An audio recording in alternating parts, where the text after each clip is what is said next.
Instead, he's got 1 Dark Confidant, 1 Tombstalker, 1 True Name Nemesis, plus his deck is full of oddball choices like 1 Spell Pierce, 1 Liliana, and then here's the sick part, 2 Disfigure.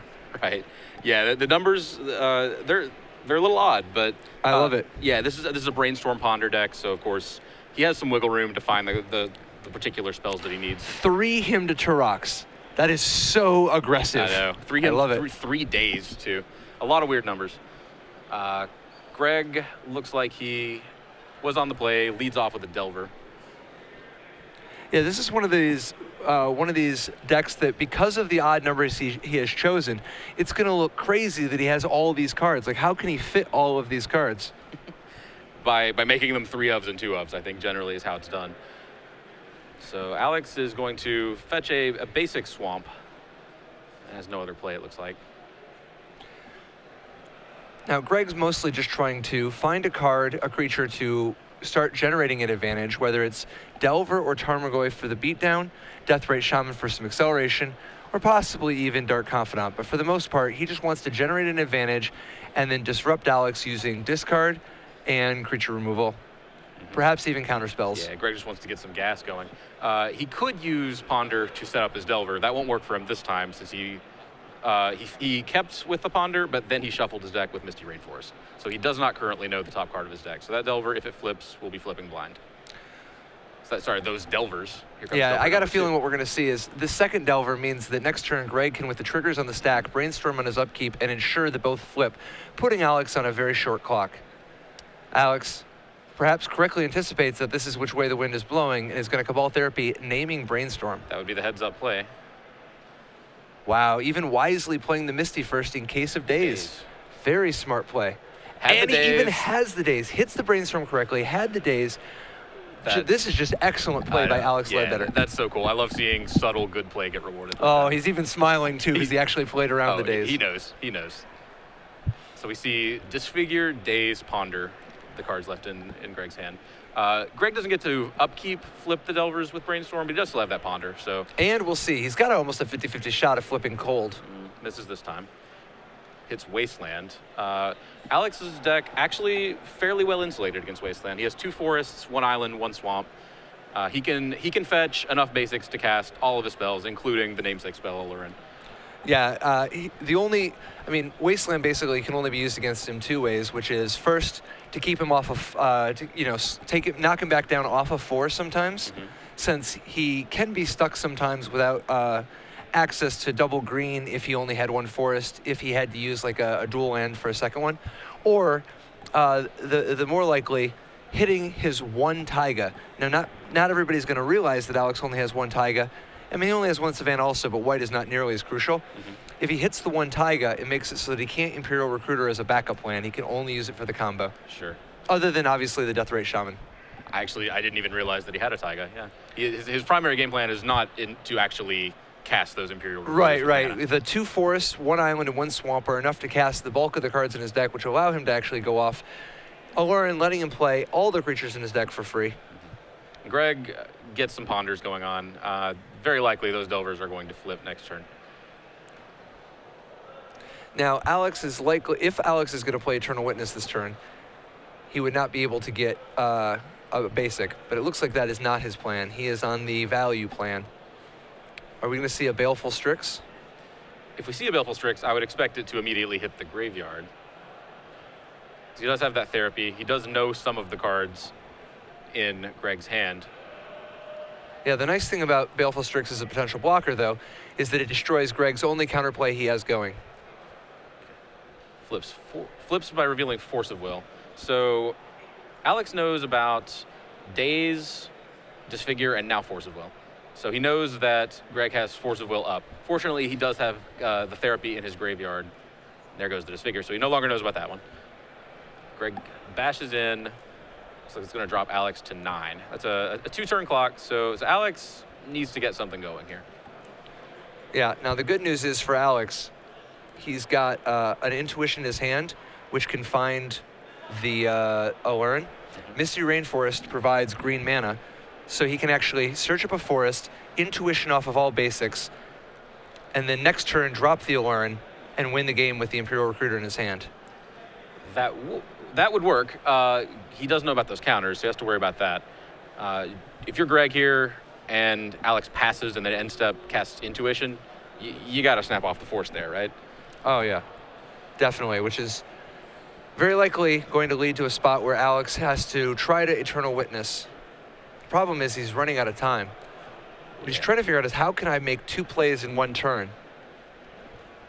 So he would have to somehow cast the Intuition and a creature this turn, and I don't think his deck can do that. Does he have a... No, he does not. He doesn't have a Dryad Arbor. That would give him access to a creature and the mana to cast Intuition in 1 turn. We're likely just going to see 2 forests here, making sure that his mana base can't be disrupted.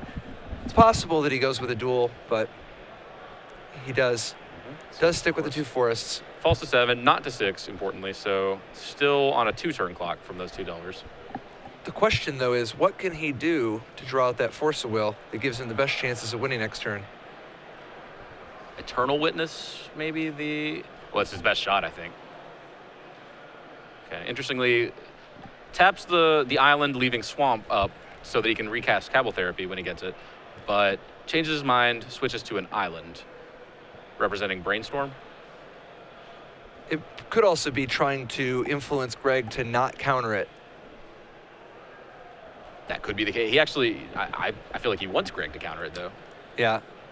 It's not clear to me what the plan is. Okay. Bounces the Strix. Strix. Okay, Strix will buy him the turn he needs. Well, no, it won't. It would buy him the turn he needs when combined with something else. Well, so the real challenge here is that the Strix, or because the Eternal Witness did resolve, Alex now has 1 more potential blocker in his hand, or 1 more way to go off. So it looks like he...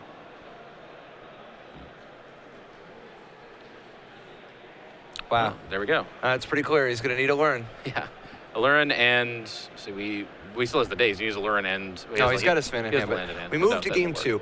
Alex, after sideboarding, is going to have not a ton to change his deck. I mean, his deck is already reasonably set up well against these value decks. Most of his stuff is a little more situational. The one card that I think he might want to really consider, though, is Carpet of Flowers. I mean, obviously, he might bring in Abrupt Decay. He generally just has that as an answer against most people. But the Carpet of Flowers is an anti-blue card that can give him some pretty powerful acceleration. Often 1 or 2 mana extra, letting Alluring come down even as early as turn 2 or 3 in the right circumstance. Definitely. Yeah, Carpet of Flowers it really shines against blue decks in Legacy because, well, all blue decks, but particularly Delver decks. Delver decks tend to rely on kind of taxing counters like Daze, sometimes Spell Pierce. So that extra mana, it not only lets you cast your additional spell in 1 turn sometimes, it also will let you fight through counter magic that you couldn't otherwise. Meanwhile, Mitchell has a lot more potential ways to interact. What all does he have? So Greg Mitchell will bring in, he does have the 1 Spell Pierce, of course, Alluring the card to fight over, so that answers it. Greg Mitchell, his sideboard is full of 1 and 2 of, so he has a lot of diversity. Vendilion Click, Force of Will. The Abrupt Decay is a possibility, but I don't think you want it here. Golgari Charm, definitely real good. Krosan Grip is real good. Yeah. I even like Sylvan Library just to draw some extra cards. Yeah. We were talking about Greg's kind of weird numbers earlier. A 1 of Sylvan Library in the board. That's Surgical Extraction is particularly important because of Intuition. Not only does it effectively provide a 0 mana counterspell to the best tutor in his deck, it also removes the possibility of ever going off ever again most of the time. You know, I mean, obviously you can leave 1 copy behind, but it often will completely shut down the combo. Oh yeah, if Alex loses his Allurins, his deck really doesn't do much. Yeah, it takes a long time to find the 1 Allurin that's left. So yeah, Greg can interact on the stack with the Force of Will, the Spell Pierce. He can interact using some kind of deck manipulation tricks with like Surgical Extraction, like we said. The one way that he can't reliably interact is by trying to use creature removal to break up the combo once Alex gets going. Alex's deck has kind of contingency plans. In that case, he can use weird stack tricks with, what is the card? Dreamstalker. Dreamstalker, Cavern Harpy, those can kind of create loops with like bounces on the stack. I won't pretend to understand it, but I know Alex told me that he can go off through any number of like creature spells or creature removal spell interactions. Yeah, the usual play pattern in order to break up the possibility of creature removal is to play your Allurin, play your Imperial Recruiter, go get several Imperial Recruiters, then go get Dreamstalker. Dreamstalker doesn't target, so you can Dreamstalker, and unless they can removal spell every single Imperial Recruiter, all 4 Imperial Recruiters, you'll be able to start looping one. And even if they kill the Dreamstalker, he has 2 Dreamstalkers. The second thing he gets when he goes Dreamstalker, Imperial Recruiter is another Dreamstalker. Then he's ready to go with the Cavern Harpy. When he plays the Cavern Harpy, he put, even with the Cavern Harpy trigger on the stack, there's still no time to kill anything, since he could just replay it, bounce it and replay it. Then when he plays Cavern Harpy, or when he plays the Dreamstalker again, bounces the Imperial Recruiter again, he finally goes and gets his kill, but at this point, he can just keep playing Cavern Harpy first, and then with the gating trigger on the stack, play the Strix. Okay, and of course, Allurin allows you to cast these cards at instant speed, not just for free. Absolutely. The most important thing is the Cavern Harpy and Dreamstalker gating triggers. None of them target, so if the person with removal lets them resolve, they will just, the cards will go where they need to go and the removal won't break it up. And if they try to respond, the Cavern Harpy can, in response, be played again in order to save something. Okay, so let's see, Greg's hand would have to have something like 6 creature removal spells. Well, not even that much, but most of the time people get bottlenecked on mana. Because one thing you could potentially do is hit the Dreamstalkers in response to the starting up the chain. So if you're in the exact right spot, you might be able to stop. You might be able to break it up with just 2 or 3 removal spells, depending on the mana. But usually people aren't going to have 3 removal spells standing up. Of course not. Yeah, that it's. And even if they do, the Allurin player's board is going to be much larger because of the number of cards you can cycle through. Yeah. Most of the creatures in Greg's deck actually replace themselves in some fashion. So yeah, if Alex goes off in that way and actually does get broken up somehow, he still has a fine board from there. Well, the other big thing is that once he starts going off, the Allurin player will often be able to go off again in response if he has any pieces of the combo in his hand, you know? This deck has a lot of resilience. Wow. Allurin is such a cool combo. I'm really excited to actually see it in action. We were talking about the number of commander cards that have made an appearance in Alex Ledbetter's deck. He's got access to Baleful Strix and Shardless Agent in the main deck, but he also has Toxic Deluge in the sideboard. Now, it's unlikely he's going to want in this matchup. It's a possibility given the Delver beatdown we just saw, but Toxic Deluge is sort of secretly the 3-mana damnation. Yeah, for sure, especially in this deck that really does not care about his life total as long as it stays above 0. So Greg Mitchell, looking to begin another Delver of Secrets beatdown draw. Alex gained a huge advantage last game from successfully Cabal Therapying Brainstorm. It's not clear that this game is going to go as smoothly without any discard spells. Yeah, does not have a play on turn 1. Looks to... He can set up his hand with the Brainstorm into fetch land this turn. And it looks like we see mostly lands and some Brainstorms there. It's hard to tell what particular pieces of the combo he has tucked in the back of his hand there. I did not see an Allurin, though. Greg does not flip the Delver, gets in for 1, is looking to just build his board as much as possible. A Tarmogoyf would be right on time right now. Thoughtseize definitely works. Something to interact. You want to just spend these early turns slowing Alex down, making sure that you're either speeding yourself up or slowing your opponent down. Alex does get the opportunity here to Brainstorm in response to Thoughtseize. This way he can protect some key card, or potentially if he has just an embarrassment of riches, he might just shuffle away his chaff. As we've seen so many times, he's fetching up basics to dodge Wasteland. Yeah, definitely. I'm almost excited for this Thoughtseize to resolve. I would love to know what Alex is hiding over there. Again, it looks like mostly land. Now, what's interesting is that Parasitic Strix, if it ends up in the graveyard, could potentially be taken by a Surgical Extraction or a Deathray Shaman. However, it's not actually vital. I mean, it's the card that actually wins the game this turn. But if you go off without the Strix, you end up with just you have all your creatures in your deck in play, and you can draw you can Necro as much as you want, and you can have tons of mana from your Coiling Oracle putting your land into play, and you can make your opponent discard as many cards as you want them to discard, and you can Demonic Tutor with Intuition. Okay. So yeah, if he does manage to snipe that combo piece, he's just going to draw his deck and put whatever he wants into play. Now, if that theoretical is if the Strix goes to the graveyard and is then extracted or eaten with Deathrite Shaman. If it just goes to the graveyard, that's even less of a problem. Alex has access to an Eternal Witness. Right. One of the parts of the combo is unlimited regrowths. Sure. Okay. Unlimited regrowth. That's something I could get used to. So we see Dreamstalker and lands still in Alex's hand. Greg does take that Parasitic Strix. Knows it's part of the combo. Possibly overvalues the ability to put it in the graveyard. We didn't really have a lot of great options. I mean, True. Dreamstalker's not doing anything. That is true. Yeah, I guess if you just kind of look at them like they're limited commons, which is really all the hand looks like, you know? Just lands, a 1/5, and a 2/2 flyer. Right. So not a whole lot he can do, but one thing Parasitic Strix can do is block. It's a 2/2 flyer. Sure, yeah, it's going to block even a flip Delver, Right. which the Delver still did not flip. It's still trying to blind.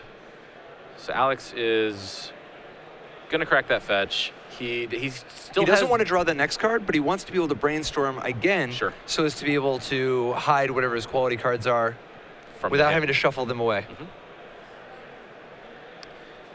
So we know his hand is actually just brainstorming lands, correct? Oh no, he has the Dreamstalker still. Alex looking for combo pieces, primarily Imperial Recruiter and Alluren, but really just Alluren and anything that draws cards. And we see there we see both halves of the combo. Okay, that is not a bad 2 cards to tuck away. Now, the challenge, of course, is that because he has that Misty Rainforest and not have a land that produces mana, he can't actually go off next turn. That said, he's in a commanding position, and as long as Greg doesn't come up with some relevant piece of disruption, he will win the game in 2 turns. Mm-hmm. Now, hoping to dodge a relevant piece of disruption against a Bug Delver deck, maybe a little bit of a tall order. He keeps, let's see what, sorry, I'm thinking there's other Thoughtseize. So we see him to Turok getting ready to do its dirty work. The 2 big cards missing, but what the best scenario for Greg right here is hitting some land. Yeah, definitely. Most of the other cards aren't particularly relevant at the moment. Could keep him off of that Alluren for a couple turns by taking away the land, as he did. And so now this leaves him. This still is enough land to go off, though. But it does mean that Greg has Alex's options constricted a little bit here. So Alex is going to draw the Alluren. Yeah, he left the Alluren first. Okay. Now, he can't actually cast that Parasitic Strix. Sorry, not Parasitic, Baleful Strix without cracking the fetch land and losing his Imperial Recruiter. Right. He's got 1 turn of just hold my breath. See what happens. And if there's nothing, go for it. Now, one thing that did not happen, Greg still has not flipped that Delver. Which is particularly brutal because Greg has a Force of Will in his hand. If he doesn't have a blue card, which is very probable given how many turns he has not flipped that Delver, right, he won't even be able to use the Force of Will. Alex confirms 4 cards. Trying to decide if he should go for it, if he should wait, try and find a discard spell, something to protect it. Well, he's seen Greg not flip the Delver for a long time, so I'm sure he's done the same calculation that we have. Yeah, I don't know if I could pull the trigger here. Again, Delver just a 1/1. We're not under that much pressure life total wise. Of course, each additional draw step is potentially another piece of interaction we have to deal with. Alex says, I'll wait. Wants to draw a card. He gets a blocker, so he is stabilized to some extent, but not for long. And Delver finally flips. And sure enough, now Greg has access to Force of Will as a result of the hesitation. Yeah, Greg has access to Force of Will. He actually doesn't even need the blue card now. He could hardcast it, should he desire. And Alex knows about that Force of Will, so he can't just jam Alluren now. He has to find a Therapy or a Thoughtseize. Likely the Shardless Agent backup plan is what we're looking at for a little while. Spin the wheel. It's Abrupt Decay. That's a good one.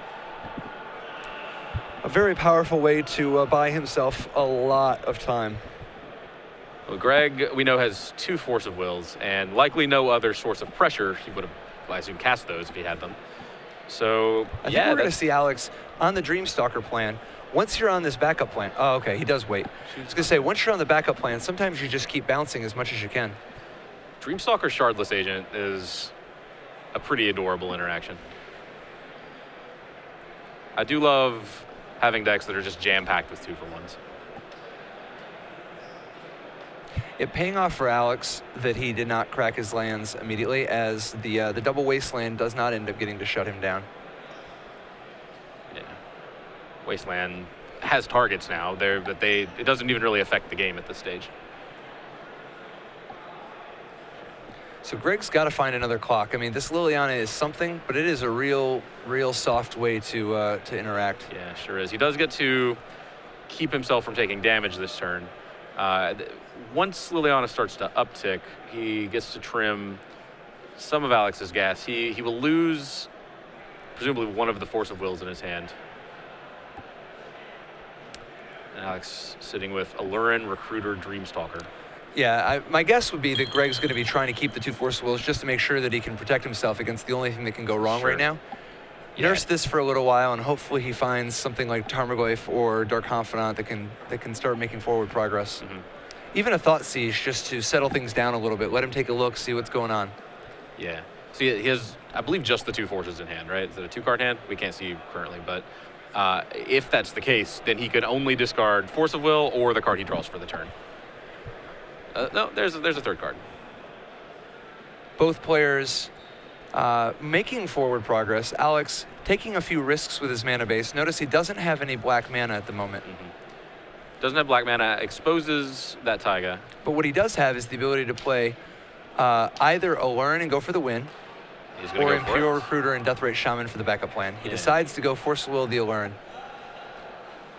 Now the advantage to this route is that since he knows first he could have just won on the spot. The second, now he knows that Greg is down to just his final few cards, and Alex can start chaining Imperial Recruiters in order to just provide enough fuel to fight that Liliana. Yeah.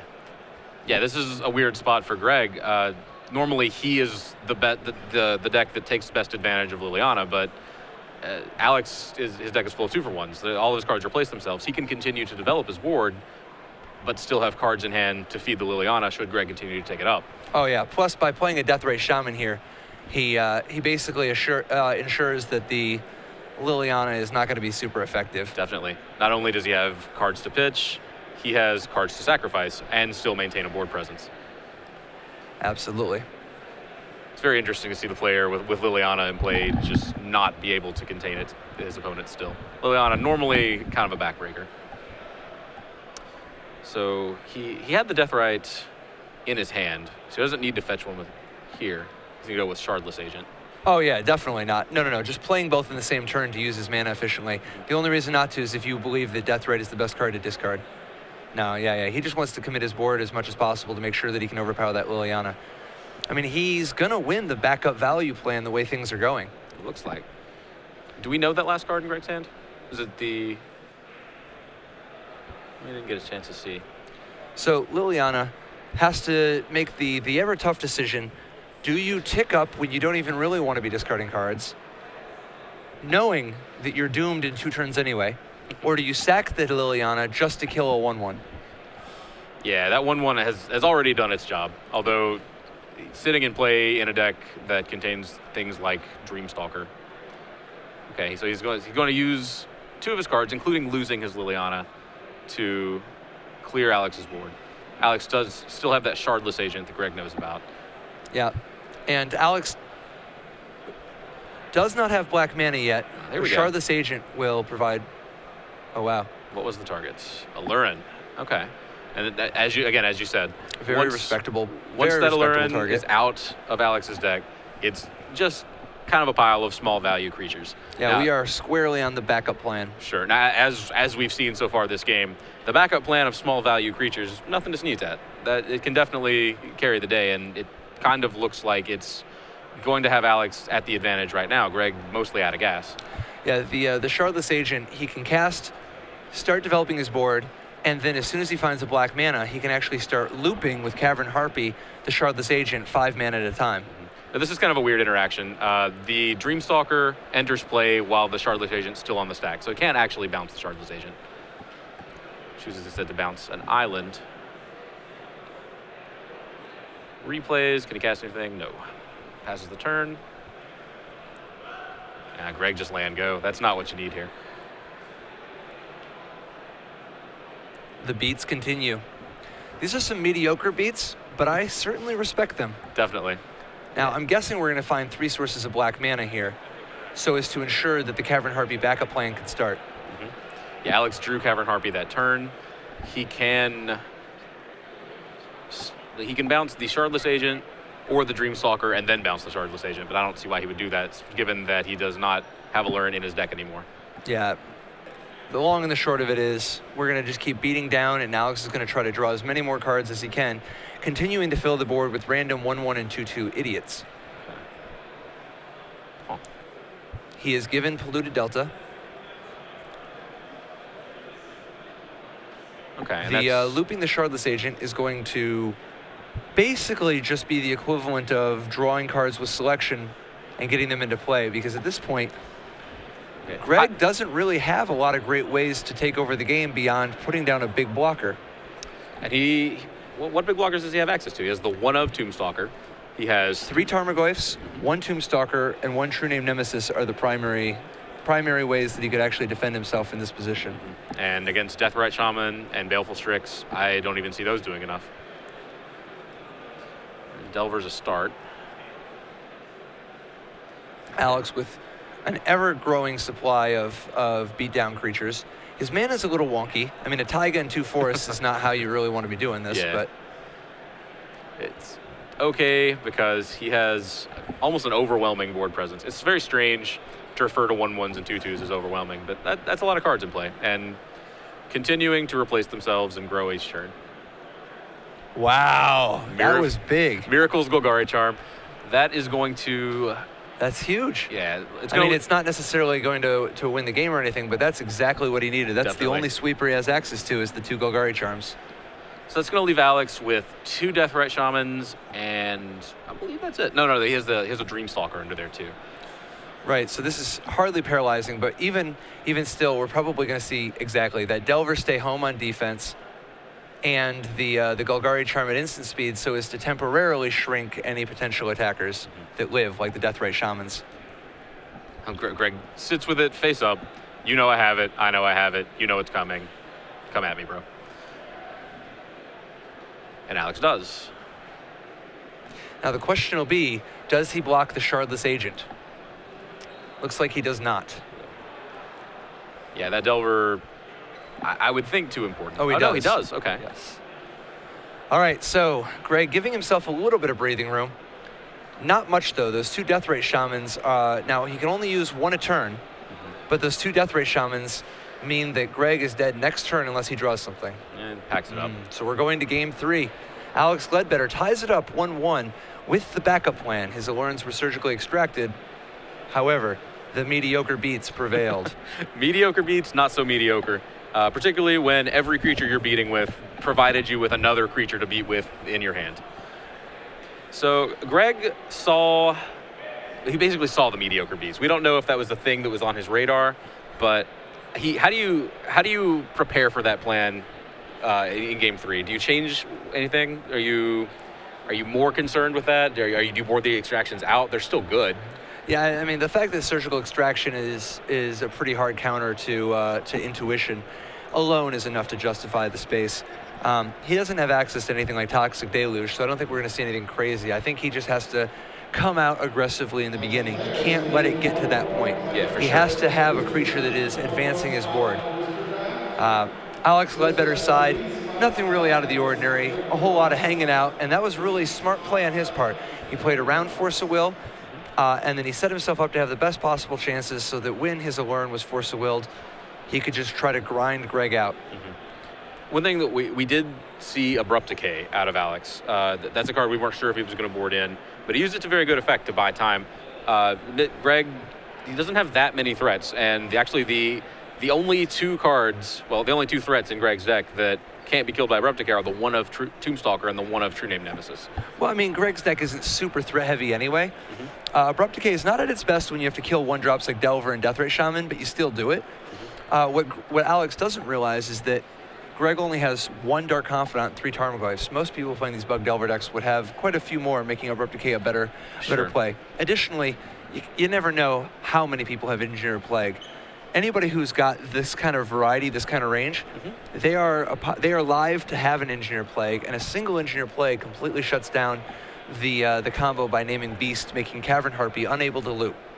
So Abrupt Decay, one of those safety measures against the unknown, that even if they don't have the thing you're scared of, you can often get some value out of it. Okay, yeah, that makes sense. Yeah, Engineered Plague, a card that is kind of on the rise, basically because of True Name Nemesis. Exactly. True Name Nemesis, Elves gotten more popular, Death and Taxes gotten more popular. So yeah, it certainly makes sense that that you should preemptively prepare yourself for Engineered Plague, even if you don't know it's coming. I guess honestly, just the Aluren game plan, not too varied. It looks like there's all these weird things going on, but at the end of the day, it's really just a bunch of cards that draw cards, and then the combo, and then the discard to force it through. A lot of Legacy decks end up being in the same path where all their cards are really doing. I mean, they have so many different names on all their cards and stuff, but at the end of the day, so many of these Legacy decks are just cards that draw cards and make mana until you do your combo and kill. Certainly not every deck, but a lot of the combo decks, you know. Sure, and that's kind of been the hallmark of combo ever since there has been combo. Draw cards, make mana, and it doesn't really matter what you do at that point. Yeah, the old school combo decks, you know, like the Pebble style combo decks and so on. Nowadays, we see so much different of a style, like with things like Birthing Pod, for instance, where there's all these weird interlocking pieces. This one has weird interlocking pieces, except all of them just draw a card. Right. Birthing Pod is much more of a, I'll tap that, blink this, gain 2 life, boom, boom, bam, you know? Either way, the Aluren deck definitely catching a lot of people by surprise today. I don't know. I mean, I haven't seen anybody doing this whole Shardless Agent, Baleful Strix style, but if anybody on Twitter has seen it, if you could reference us to who all has been promoting this sort of school of Aluren, where did this come from, you know? Because it's been a sensation today. Yeah. Tweet at us at SCG Live. Let us know, where is the origin of this? Who's been talking about it? Has anybody been winning with it? Yeah, I had not seen the Shardless Agent plan either. Once I see it, it feels so obvious, though. Greg Mitchell with a turn 1 Underground Sea. Thoughtseize taking Deathrite Shaman. The key component's not really in this hand, but it is only a 1-land hand. Deathrite Shaman was looking to provide a second mana. Alex really needs to find 2 more land. Now, the good news is if he gets up to 2, he has access to things like Shardless Agent and Eternal Witness, which will really just start putting him into gear. But until he has 2 more mana, he's just going to be hanging out, minding his own business. Yeah, now, if he finds 1 additional land, he does get to cast Abrupt Decay, which presumably will buy him some amount of time. We can reasonably expect Greg to play a threat of some kind next turn, and he won't get to keep it for long, assuming Alex gets to cast that Abrupt Decay. Verdant Catacombs, most likely just setting up a piece of disruption or a clock. Now, I think the best case scenario for Greg is him to Turok here, but it's completely reasonable to just, for instance, drop a Delver with Spell Pierce backup. Sure. I don't like that because of Abrupt Decay, but I do think him to Turok is like by far the way you want to do it. He's going to go for him. Yeah, it's so weird to me to see him as being resolved. I'm a Magic Online player at heart. I'm used to things being automated. This process, the choosing cards at random dance. I know you're an old school player. You've been playing him since day 1. This just gets me every time seeing it happen. So this is not how we resolved him to Turox in our day. When I was your age, we would first of all, sleeves weren't legal. Second of all, we would just, you put your hand up, and the other person just picks the cards they're going to do. And that's how you do it. Well, what if someone just kind of the one they wanted to have discarded, they just kind of prop it up a little extra, right? That's the reason. No. But the second thing, if somebody is, if you're concerned that somebody's looking at your backs to tell what set the cards are in, you can also just put your hand over it and tell them to pick a number between 1 and 5 or 1 and 6 or whatever. Rolling dice is like so... I mean, we might as well just flip coins to determine the outcome of the match. So formal, right? I mean, we're... Formal? Yeah. I don't know if I would call flipping coins for money formal. That's more like we're on the street corner playing, just playing craps, and it's like, ponder. Being resolved, most likely not looking for any coin flip cards, because this is Magic the Gathering. This isn't Pokemon. You don't just flip coins. Fair enough. I see your point. Well, but like I said, I mean, him is a card that says at random, and he is using a randomizing device. So Oh yeah, everything I just said is total nonsense. it's okay. I didn't notice. All right, Alex, continuing to look for another land now that Wasteland has severely thrashed him. Yeah, that Wasteland was. He has Brainstorm, big. but it's super dicey because, my goodness, is he flirting with a potential Brainstorm lock, where you brainstorm yourself and realize, I got nothing coming. True. Now, that wouldn't. He's obviously got to go for it. I said obviously. Maybe he doesn't, but I would probably go for it here. But even if he does miss, he gets locked out for 2 turns. Greg's got no pressure. He can't even presently cast a Tarmogoyf. Yeah, the real question is, does Alex go for it on Greg's end step or during his own main phase? I generally like going for it on my own main phase. The reason being, you're slightly slower, but you get to go 1 card deeper, so the risk of the catastrophic Brainstorm lock is a little lower. Okay, he does find a land. It is a basic swamp. The problem, though, is that without a fetch land, he's going to have to spend his next 2 turns playing, at best, a 1/5. Most likely, stone nothing. Did he have access to another Brainstorm or something like that? He has the Dreamstalker. He can play Dreamstalker, bounce his island, and replay it untapped. Yeah, I mean, it's not like Dreamstalker is some great blocker here. If there were a Tarmogoyf, sure. Maybe he'll play it anyway, just figuring, oh, I want to block the Delver.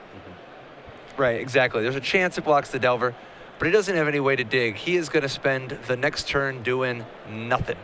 Do we know that top card? Yeah, he knew. He just flipped it.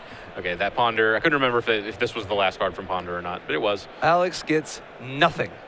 He loses. Good day. Yeah. Loses.